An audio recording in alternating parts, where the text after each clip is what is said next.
Movie Prabhas గారి voice ఓవర్తో start అవుతుంది. ఆయన ఏమంటారు అంటే, మూవీ రివ్యూ చెప్పడం ఆర్ట్ అయితే, ఆర్ట్ వేస్తూ రివ్యూ చెప్పడం అదికి మేళా అని. మీ ఊళ్ళో తెలివితేటలు ఇక్కడ వాడకు. 232 బీసీ కళింగ వార్. సామ్రాట్ అశోక ఆ వార్ అయిపోయిన తర్వాత జరిగిన రక్తపాతం, పోయిన ప్రాణాలు చూసి ఇది గెలిపేనా అని బాధపడి, అతని గెలుపుకు కారణమైన తను సీక్రెట్‌గా సంపాదించుకున్న దైవశక్తులు కట్ చేసి 9 గ్రంథాల్లో పేస్ట్ చేసి, please take care of this 9 books అని ఒక 9 మందికి వాట్సాప్‌లో షేర్ చేసినట్టు షేర్ చేసేస్తారు. అష్టసిద్ధులు ఉన్న 8 బుక్స్‌ని సామర్థ్యం ఉన్న యోధులకిచ్చి, అమృతం ఉన్న 9వ గ్రంథాన్ని భవిష్యత్తు చూడగలిగే మహర్షులకి ఇస్తారు.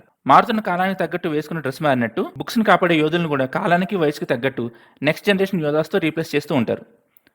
ప్రెజెంట్ డేకి వస్తే బ్లాక్ కలర్ డ్రెస్ వేసుకుని సగం కత్తి పట్టుకుని చూడడానికి మంచి మనసులా కనిపించే ఒకడు ఈ 9 బుక్స్ సంపాదిస్తా ప్రపంచాన్ని గుప్పట్లో పెట్టుకుని పిసికేస్తా అని తిరుగుతూ ఉంటాడు.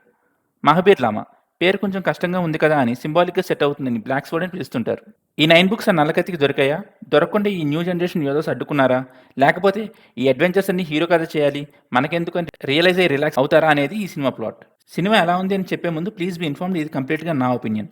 మూవీ చూసినప్పుడు జెన్యున్గా నాకేమనిపించింది చెప్తున్నా. దట్ డజంట్ మీన్ ఇది అందరికీ అలాగే అనిపిస్తుందని కాదు. Also please like and subscribe to my channel if you find this content interesting. Cinema ఎలా ఉందంటే ప్లాట్ పిచ్చెక్కిచ్చిన ప్రజెంటేషన్ పూర్గా ఉందనిపించింది. నాకైతే అంతేం నచ్చలేదు. వెరీ ఫ్యూ హై ఇచ్చే మూమెంట్స్ ఉంటాయి, వాటి కోసం it's a one time watch. Good aspects of the movie. Shirt కొనడానికి వెళ్తే 1+1లో ప్యాంట్ కూడా వస్తే ఎంత సాటిస్ఫాక్షన్ ఉంటుందో ఈ మూవీ విఎఫ్ఎక్స్ కూడా అంతే సాటిస్ఫాక్షన్ ఇస్తుంది. కొన్ని చోట్ల అంత న్యాచురల్గా అనిపించకపోయినా విఎఫ్ఎక్స్ టీమ్ కస్టమ్ స్క్రీన్ మీద కనిపిస్తుంది. బీజిఎం చాలా బాగుంది. స్పేస్ ఉన్న ఆర్కెస్ట్రాతో అర్పించారు. Gaurahari did a fantastic job. Shriya as Ambika. కళ్ళు తెరిస్తే ప్రస్తుతం, మూస్తే భవిష్యత్తు కనిపిస్తుంది. చెప్పేది జాగ్రత్త కాదు జరగబోయేది సూటిగా సోది లేకుండా చెప్పే క్యారెక్టర్ ఆర్క్ బాగుంటుంది. తన జర్నీ బాగుంటుంది. తంత్రవర్ణంలో త్యాగం పర్వాలేదు అనిపిస్తుంది. ఫస్ట్ 15 మినిట్స్ మూవీ బాగుంటుంది. కామెడీ నాకు చాలా బాగా నచ్చింది. గెటప్ సీన్ డైలాగ్స్కి బాగా నవ్వుకున్నా. సిఏ అశోక్ అండ్ సెబాస్టియన్ మధ్య జరిగే funny conversations and one liners బాగా వర్కౌట్ అయ్యాయి. విలన్ బ్యాక్ స్టోరీ చాలాసార్లు చూసినట్టు అనిపించినా బాగానే ఉంటుంది. Bad aspects of this movie అమ్మో చాలా చెప్పాలి.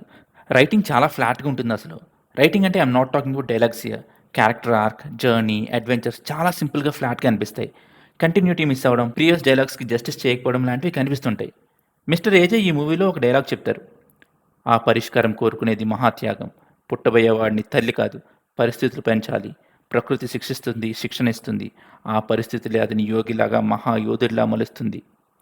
ఇంకా చాలా ఉంటుంది, బట్ గుర్తున్నంత వరకు రికలెక్ట్ చేసుకుని కన్వే చేస్తున్నా.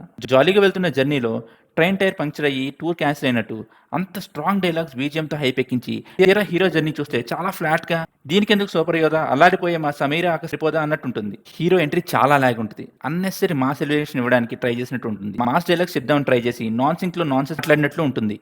ఫైట్ మధ్యలో డ్యాన్స్ చూసి కాంపిటీస్ ఫైట్ అయ్యాక సాలేనై వైల్డ్ సలే బోల్ అంటాడేమో అని కంగారు వచ్చింది. జగపతి బాబు గారు as Angama Bali, head of Tantravanam, suppose to be strongest యోధా.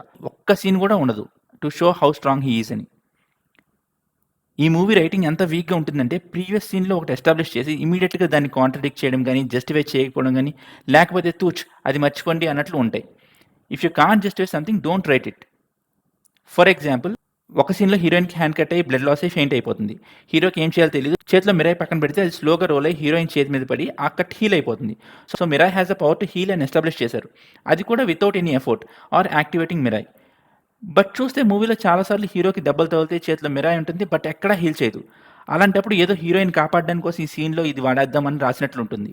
ఒక సీన్లో అంగమ బలిని మీట్ అవ్వడానికి హీరో అండ్ హీరోయిన్ తంత్రవనం వెళ్తారు. అప్పుడు హీరోయిన్ అంగమ బలిని చూపించి అతని చుట్టూరు వేల మంది తాంత్రికులు ఉంటారు, అతని దగ్గరికి వెళ్ళడం అసాధ్యం అంటుంది. ఇమీడియట్గా హీరో మిరాయి పట్టుకుని ఒక జంప్ చేసి వెళ్ళిపోతాడు. ఒక్క తాంత్రికుడు కూడా ఆపే ప్రయత్నం చేయడు. ఇంకా డైలాగ్ ఎందుకు, మామూలుగా వెళ్ళి మీట్ అవ్వచ్చు కదా. Ambika Mahabir Lama confrontation scene. Ambika already future చూసిద్ది కాబట్టి విలన్తో నువ్వు 8 గ్రంథాలు దక్కించుకుంటావు, కానీ 9వ గ్రంథం నీ చేతికి రాదు అని అంటుంది. కట్ చేస్తే క్లైమాక్స్లో ఏదో చేప గేల వేసి లాగినట్టు హీరోయిన్ చేతిలో బుక్లను లాగేసుకుంటాడు. ఆ బుక్లోని పవన్ కూడా లాగేసుకుంటాడు. ఇంకా అంబిక మాటలకి తను చెప్పిన భవిష్యత్తుకి క్రెడిబిలిటీ ఏంటి? హీరో పేరు వేద, రీమేక్ స్టార్. కొత్తిమీర కట్టతో గాంజా రీమేక్, ఫస్ట్ కాపీ ఆర్ట్, 2-3 కలిపి కొత్త తయారు చేయడం ఇది వేద స్కిల్స్. ఇది ప్రకృతి పరిస్థితుల్లో అతనికి నేర్పించిన కళ. ఈ ఎంటైర్ టాస్క్లో ఇతను ఇన్ని సంవత్సరాలు నేర్చుకున్న కళ, ఎక్వైర్ చేసిన స్కిల్స్ని ఈ టాస్క్ ఫినిష్ చేయడానికి ఎలా ఉపయోగపడ్డాయి? అది రాయలేనప్పుడు ఆ డైలాగ్స్ ఎందుకు ప్రకృతి ఇస్తుంది, యోధాలా మారుస్తుంది అని ఫైటింగ్స్ చేయడమా? అదే కావాలనుకుంటే ప్రపంచాన్ని కాపాడే 8 మంది యోధులు ఉన్నారు కదా, వాళ్ళ దగ్గరికి పంపించి ట్రైనింగ్ ఇవ్వచ్చు కదా. ఒక కాంప్లికేటెడ్ సర్జరీకి సిజర్స్ పట్టుకుని ఆర్ఎంపీ డాక్టర్ వస్తే ఎలా ఉంటుంది? ఈ ప్రపంచాన్ని, ఆ ప్రాణాలని కాపాడే యోధాలను చూసినా సరే అదే ఫీలింగ్ వస్తుంది. విలన్కి అసలు ఏమాత్రం రెసిస్టెన్స్ క్రియేట్ చేయలేకపోతారు. ఎక్కడికి కావాలో అక్కడికి వెళ్ళిపోతాడు, ఏ బుక్ కావాలంటే ఆ బుక్ తీసేసుకుంటాడు. ఈ యోధాలు బోర్లు ఊతుకుంటూ డోజోలో డ్యాన్స్లు వేసుకుంటూ ఉంటారు. అసలు ఒక విషయం అర్థం కాలేదు. విలన్ మాట్లాడితే నాకు ఇంకా 2 వీక్స్ టైమే ఉంది, ఈలోపు బుక్స్ని ఎక్వైర్ చేసుకోవాలంటాడు. What will happen if he cannot get those books within 2 weeks? ఎక్కడ చెప్పరు. కుంభమేళా గురించా? చంపడానికి కుంభమేళాయే గానీ తర్వాత ఎక్వైర్ చేసుకున్నా he will get the powers. Once immortal అయిన తర్వాత he will have all the time in the world. ఈ కుంభమేళా కాకపోతే ఇంకో Kumbh Mela. What is the strong point to finish the task in 2 weeks? ఇంకోటిది, ఎందుకు హీరో అసలు బుక్ బయటికి తేవాలి? It is hidden in secret location. అది మహాబీర్ లామాకి అసలు తెలీదు. Only hero can find the location. అలాంటప్పుడు బయటికి తేకుండా ఉంటే సరిపోతుంది కదా. సెక్యూర్ ద లొకేషన్, అది చాలు కదా. There is no obligation why he should bring the book out of the secret location. ఇంకా చాలా లూప్ హోల్స్ ఉన్నాయి ఈ మూవీలో. బ్లాక్ స్వార్డ్ ఇమోర్టల్ అయిన దాకా there is no change whatsoever. ఫిజిక్స్ని ఎగరేసి తన్నారు, that too director being an aeronautical engineer. ఇంకా చాలా ఉన్నాయి. So that's my review and here is the final review. What do you think of my artwork and review? నేను సరిగ్గా అర్థం చేసుకోలేదా ఈ మూవీని? మీకేమనిపించిందో కామెంట్స్లో రాయండి. Until next time, bye.